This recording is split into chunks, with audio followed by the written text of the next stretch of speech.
This city didn't sleep. It waited. Every alley had ghosts. Every streetlight hid a liar. And somewhere beneath all that rain, a room full of gangsters already knew somebody was about to die. Nobody said it out loud, but they all felt it, especially Don Salvatore Moretti. Hidden beneath an old nightclub, behind smoke, whiskey, and red curtains, Salvatore sat at the center of a long wooden table, still, calm, like a man already in control of the ending. The overhead lamp flickered softly above him. Money covered the table. Ashtrays overflowed. Loaded revolvers sat beside untouched drinks. But nobody cared about the money.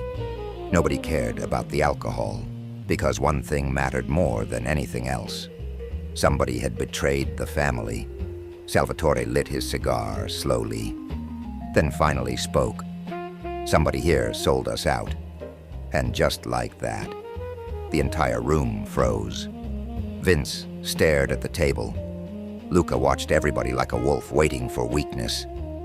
Nobody wanted to breathe too loudly. Then Salvatore reminded them what the betrayal had cost.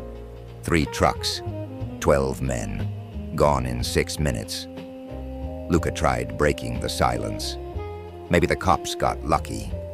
But Salvatore slowly turned toward him, and the room somehow became even quieter. There ain't no luck in this city. A few nights earlier, the docks looked clean. Too clean. Rain poured across shipping containers, while Mafia trucks unloaded cargo beneath the storm.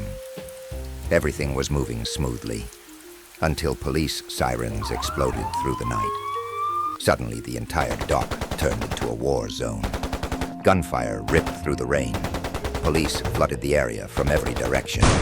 Cars crashed. Men dropped beside stacks of crates. Money disappeared into rainwater.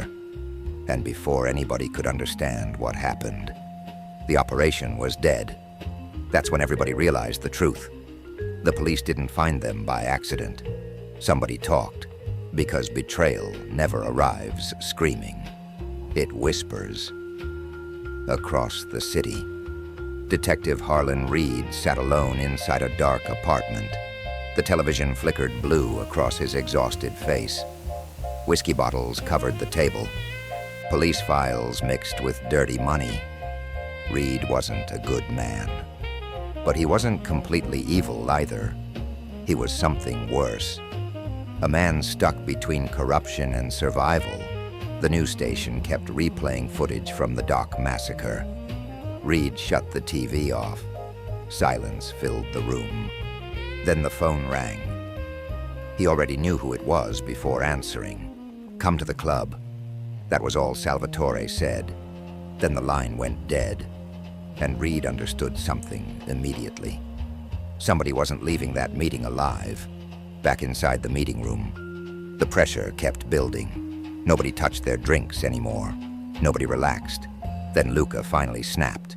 He stood up so fast his chair scraped violently across the floor.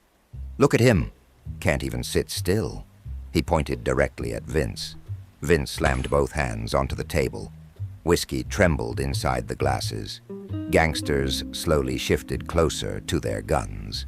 The overhead lamp swung slightly. Shadows twisted across the walls. Luca accused Vince of leaking the dock route. Vince denied everything. But for the first time that night, a faint layer of sweat appeared near his temple.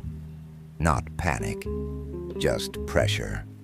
The kind of pressure that makes a room feel smaller every second. And through all of it, Salvatore never moved.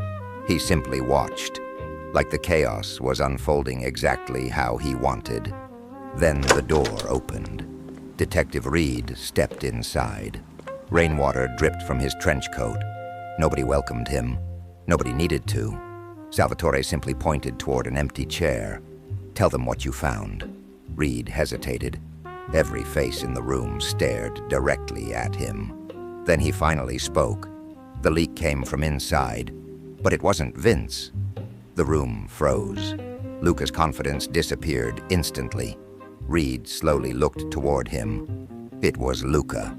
Silence. Then Luca reached for his jacket, and Salvatore fired first. The muzzle flash lit the entire room. Luca collapsed backward. Whiskey glasses rattled violently across the table. Smoke filled the air. Nobody moved. Nobody even blinked. Salvatore lowered the revolver calmly, like swatting a fly. One gangster nearby finally started sweating. Not because of the heat, because everybody in that room suddenly realized something terrifying. Salvatore had never lost control, not even for a second. Then Salvatore leaned back in his chair. Cigar smoke curled around his face. Half of him disappeared into darkness, and that's when he revealed the truth. I leaked the deal myself.